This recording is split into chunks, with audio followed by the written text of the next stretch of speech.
Hello and welcome to this EbonyLife TV special coming to you from Eco Hotel here in Lagos, Nigeria. I am Lamide Akintobi.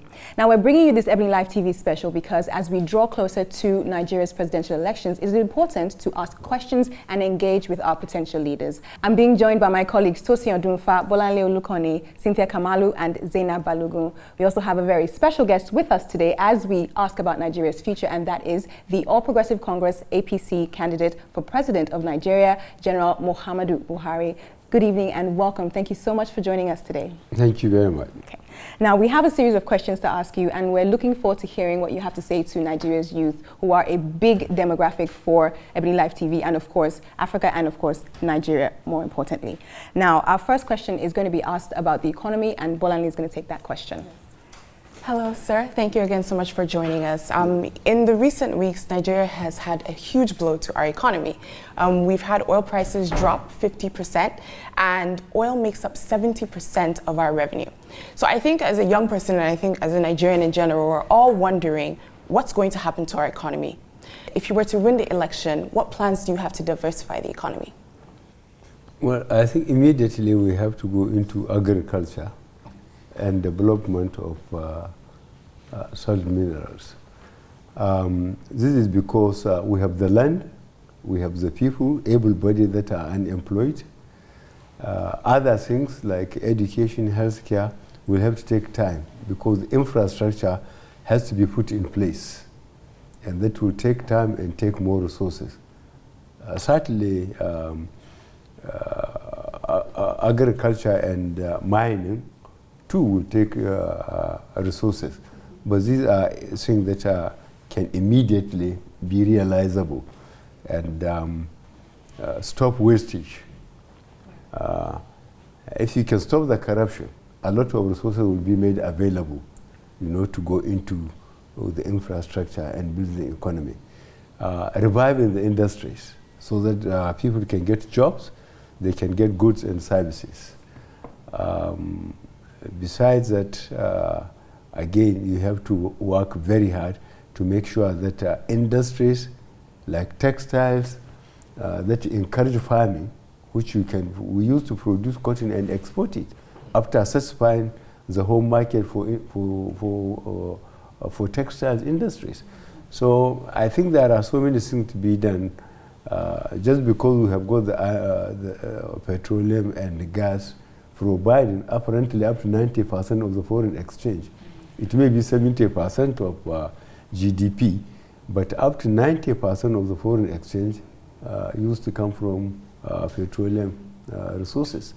So I think there are a number of things that can be done, but fundamentally agriculture, mining, stopping the corruption, and imposing some discipline in terms of accountability.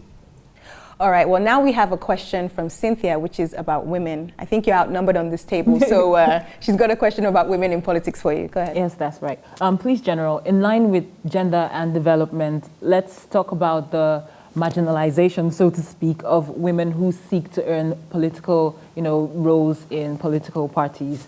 And, of course, the fact that there's a general assumption that women are determined to be the weaker sex.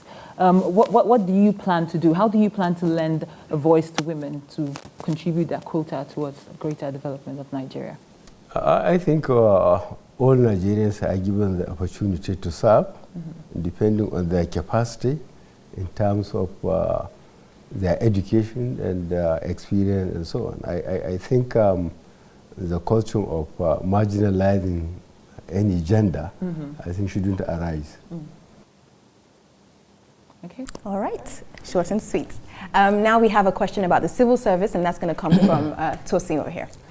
General Buhari, the Nigerian civil service is considered to be inefficient, sometimes considered incapable, and maybe even expensive. Now, you have been military ruler and also chairman of PTF, so you have quite a bit of an experience with the civil service.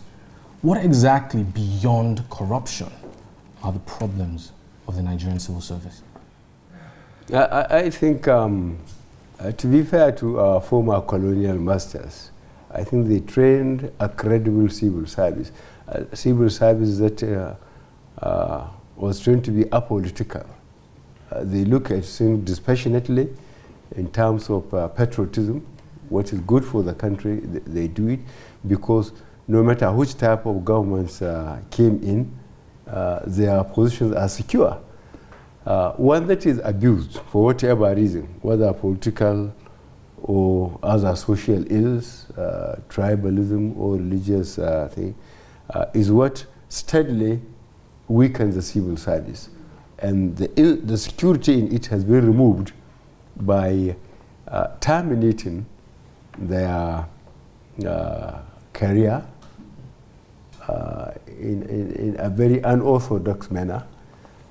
And then the question of promotion and other incentives were not purely based on competence and so on. And I think it is very important, those qualities or policies that give the civil service confidence to serve, to give their best, are resuscitated. And this is what the government I will lead, God willing, will do. Is our civil service too expensive? For instance, lawmakers' allowances, is it too expensive? Well, I can't remember all the details, but the way the Naira is tumbling, I don't think there is anything that is too expensive, because I have just been reminded the Naira is getting about 200 per dollar to the dollar. When the military left, I think the government, it went up as far as 100 during IBB's time. During Abacha, it was steadily 82 Naira to the dollar. That was why people were able to plan. And then now it's a free fall. It's getting to about 200. So I wonder how Nigerian entrepreneurs can plan, you know, and establish industries when the Naira is so unsteady. So I think the first thing that the government will do, I think, is to strengthen the Naira by making it stable, so that people and entrepreneurs can plan, you know, and build industries and get goods and services again and employment. Okay. Now, the Nigerian youth are pretty much disillusioned for the most part when it comes to voting. And Nigerians in general, as a matter of fact. Now, a lot of Nigerians believe that rigging is part of the overall political process. APC, PDP, name the party, it doesn't matter. My question to you, sir, is will APC be involved in rigging?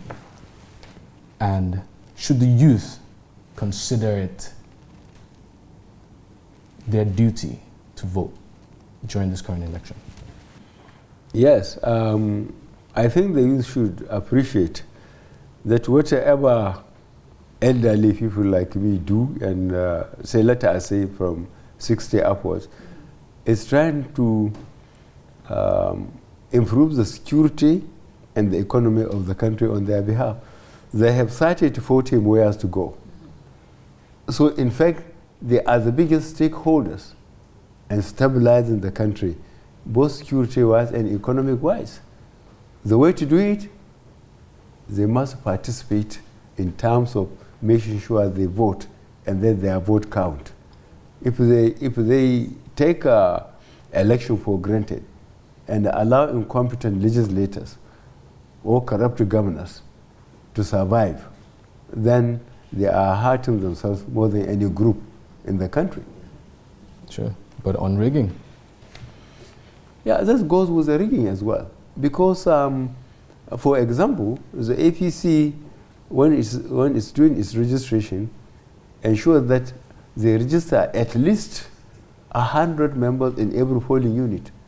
Out of that 100, you will certainly get 10 committed members of the party who knows the constituency, and the constituency knows them.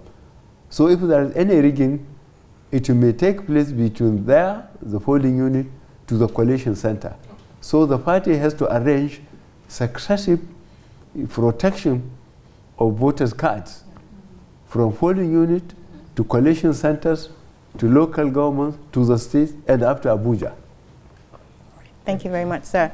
Now, some have said, there's an impression out there as well that, you know, that the APC and the PDP are pretty much both sides of the same coin. They're not, as we said before, they're a bit disillusioned. People don't necessarily have a lot of trust. Now, what do you have to say to combat that impression that, oh, it's all the same thing?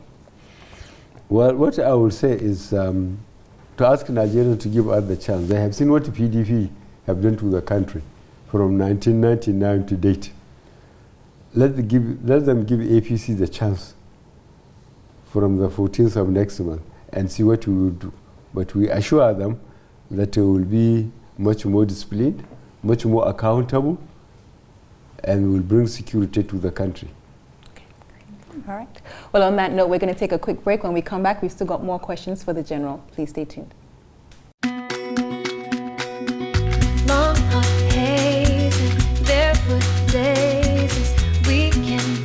Now, you've mentioned why we should trust the party. I want to know why we should trust you as an individual. Well, I think they have already trusted me by giving me the ticket. You were recently at Saru, which is a theatre production that took place in Nigeria. And we also saw that your vice presidential candidate, Professor Osinbajo, was at the Lamide concert. So, I mean, it's a bit of it looks like you guys, I don't know, are you trying to be funky, trying to get to these, or you just really just want it to be, you're just cool like that? Are you just cool like that? Do you have any preferred types of shoes that you like to wear? Yes, I wish you have seen the one I'm wearing. Look, everybody says you've only got 1 million naira in your account. Really? 1 million?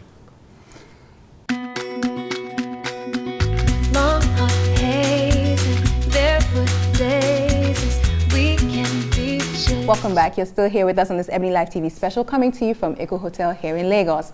Now, we're still joined by General Muhammadu Buhari, who is the APC presidential candidate. And of course, my colleagues, Tosin Odunfa, Bolanle Olukanni, and Zainab Balogun. We're also joined now by another colleague of mine, the lovely Wumi Onolaja. We're also going to be talking about our future and what's coming up with the presidential elections on February 14th. All right, now we have a question from Zainab, my colleague Zainab, about trust. Yes, thank you very much for joining us again. So when choosing a leader, we're concerned with an individual's integrity, their past experiences, and their ability to deliver results. Now, you've mentioned why we should trust the party. I want to know why we should trust you as an individual. Well, I think they have already trusted me by giving me the ticket. The primaries that have just been conducted was as a result of congresses conducted all over the country. And the delegates came here to Lagos, were graciously hosted by Lagos state government, and a number of people throughout the country and in diaspora spend the time before their televisions. And it was a vote of confidence in the presidential candidate of the APC. I think that's the best answer to your question. All right. And now Bolanle has a question about your future plans. Yes. We're hoping that whatever the outcome is, the election is going to go peace. It's going to be a peaceful election process.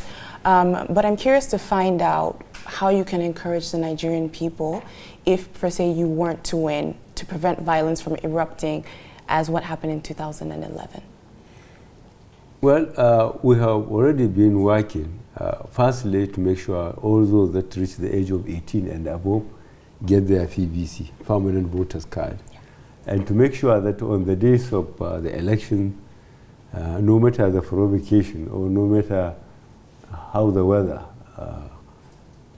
is, they should go and vote and make sure their vote counts. It is very important that is done because this year, if we reflect on how the ruling party has managed the country in the last 16 years, additional 4 years will create a much worse economic and security problem for the country. Mm-hmm. So it is in the interest of all Nigerians to make sure they come out and they vote in mass and make sure that their votes count. Because the misgovernance did not spare anybody. Whether you vote or you don't vote, you suffer the consequences of bad governance. So it is very important that Nigerians come out and vote en masse. All right, well, I mean, we've been talking about things that are important to young people, you know, so let's shake it up a little bit. I know Wumi has a question about how you plan on engaging the youth. Go ahead, Wumi. Yes, we've noticed your recent activity on social media, from you recently joining Twitter and the increased visibility all over the blogs. And on a lighter note, let's commend you on those very fashion-forward campaign pictures that yes. you internet recently. And I want to find out personally, to you, how important would you say social media as a tool is to your campaign and to your administration? And should you win, how do you plan to use social media to engage the youth of Nigeria? Well, it's a development which cannot be ignored, whether you are playing partisan politics or not, because you want to know the feeling of the majority of Nigerians who are the youth. So if Nigerians decide to use the social media, then you make that a primary target and make sure you either do it yourself as much as you can, as much time you can give, or commission people that are interested, because this is very important. You must use people who have the interest in your party, committed to you as a person, and committed to the system, and then to get at the people. And they must be of credible intellect, that they have the time, they can understand, and they can react immediately, which means they have to be very well informed, because you can't be there without with limited information at your disposal. You have to keep yourself very well informed. So I think it's something worth encouraging, and I hope it will not take the young men away from their books in school and so on, so that they spend more time in their studies rather than on the Twitter. On the Twitter. Note to everybody right now out there, stop tweeting, more reading. Okay. Okay, I'd like to include a couple of fun questions now. We noticed that you were recently at Saru, which is a theatre production that took place in Nigeria. And we also saw that your vice presidential candidate, Professor Osinbajo, was at the Lamide concert. So, I mean, it's a bit of a, it looks like you know, you guys, I don't know, are you trying to be funky, trying to get to the youth, or you just really just want it to be, you're just cool like that? Are you just cool like that? I think there is part of the society that feels rather too reserved, and so I try to disabuse their mind in a very decent way, and I appear in places where they are not expecting me to appear, so that they can feel that I too, I have got my soft side of, as a human being, that I like to see. I'm extremely impressed by that play, especially the slavery part of it. It was very well acted.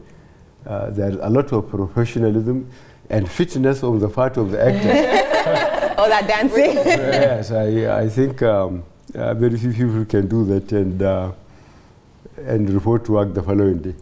I would like to just ask a really interesting question about fashion. I think shoes, or the lack of it, have become quite important for the presidential position. Do you have any preferred types of shoes that you like to wear? Yes, I wish you have seen the one I'm wearing. We'll get a shot of that later. They are quite simple and comfortable. I think that's the most important thing about shoes, especially if you have to do a lot of walking. It's not, I think, the expensive ones that matter. I don't like the narrow ones, you know, with pointed ends. Not interested in that, I would like the roundish ones and open ones. They are much more comfortable. So you would take comfort over style? I take comfort over expense or whatever. Okay. So my question is, come election day, if you do win, will we continue to see the softer side of you, that personal side of you? Well, I have to, because I want to carry people along. I don't know. There are people who think that I am rigid, unsmiling, We've gotten a few smiles. Yes. Yeah, we've got a few smiles today. And I'm being forced to smile. And some of it are wearing like plastic smile. You can see smiles that come from the heart and those which you have forced on you. There we go. I like that one. Now, there's this myth. Yeah. Well, I think it's a myth. You have to tell us. Look, everybody says you've only got 1 million naira in your account. Really? 1 million? You see, some people develop that idea when our party got the APC, got the caucus to take decision on the levy for showing intent and getting the card. Okay. And being a senior member of the party, because I'm part of the merger committee at the highest level of my party, the CPC, then I saw the money was too much, 27.5 million. That's very high as far as I'm concerned by any standard. It is. But when we were meeting, it was decided to shelve any money for women, and then the people who are sickly or who are like people who really are very poor, or they go and beg for for a way of living. But politics has no. They didn't say if you are handicapped you will not participate and so on. They say okay, for the handicapped, for women is okay. And then I was looking for sympathy from our colleagues in the caucus to see whether they will cut down the one for the governors and the presidential candidates. I didn't get any sympathy around me. So naturally I say, okay, I will put a call to my manager, because I intend to come out, as an aspirant. I will put a call to my manager. Whatever is in my account, he must honor it, so that he will not deny me the opportunity to participate as a presidential aspirant. So from there, the story developed that I don't have a million naira. I don't think if I don't have a million naira, I will be given an overdraft of 20 million naira. So you have more than 1 million naira? I have more than 1 million. Good to clarify. Good to clarify. What don't we know? What is something that's interesting? I mean, as you've said before, people feel like you can be rigid, unsmiling. We've seen a little bit of a different side of you, but what more would you like to let us know that we already don't know about you? Something interesting and just different and personal. I think you better find out the way you find out this one. May his soul rest in peace. My second in command, a very loyal and effective officer, Tunde Idiabo. I think this question was put to him. Why was he not smile? But he said he knew the country was such in a strait.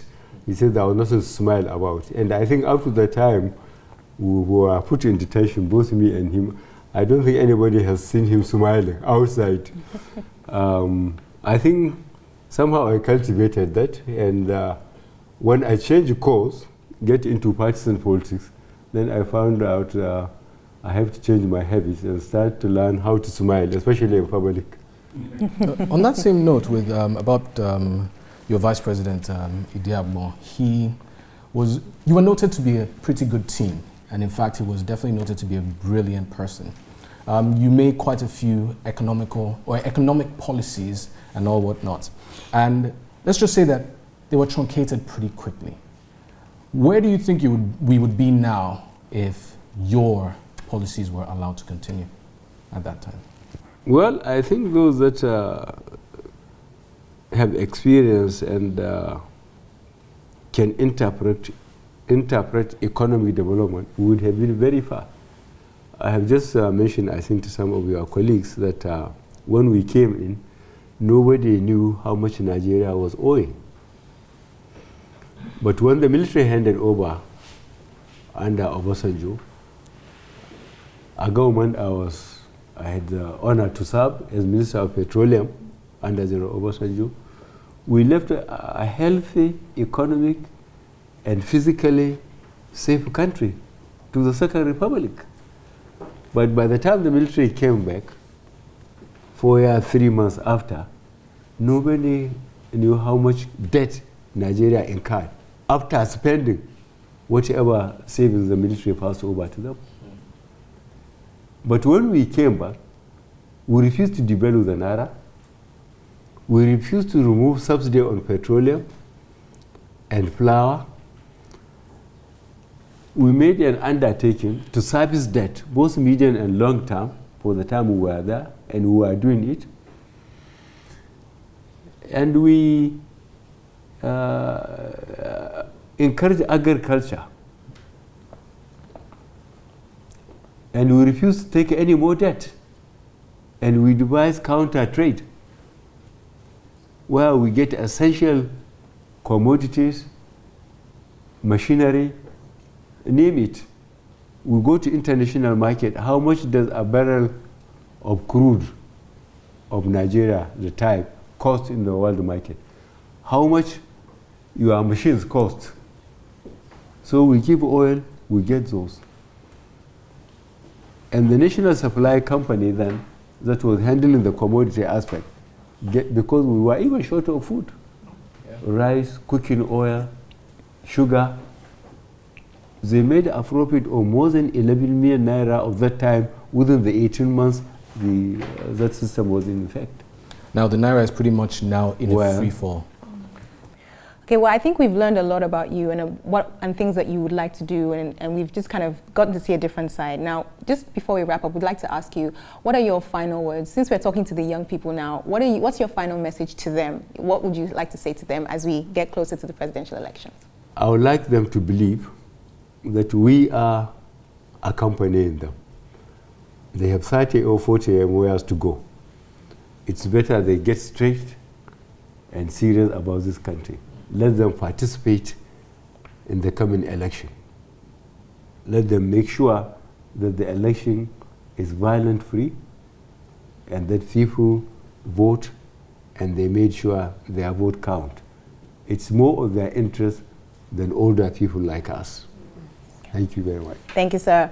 All right, well, we've heard it from General Muhammadu Buhari, and hopefully you've understood a little bit more about what he's about. Thank you so much for watching this EbonyLife TV special. On behalf of my colleagues, I'm Lamide Akintobi, thanking you for watching. Make sure you go out, make sure you vote. Thank you.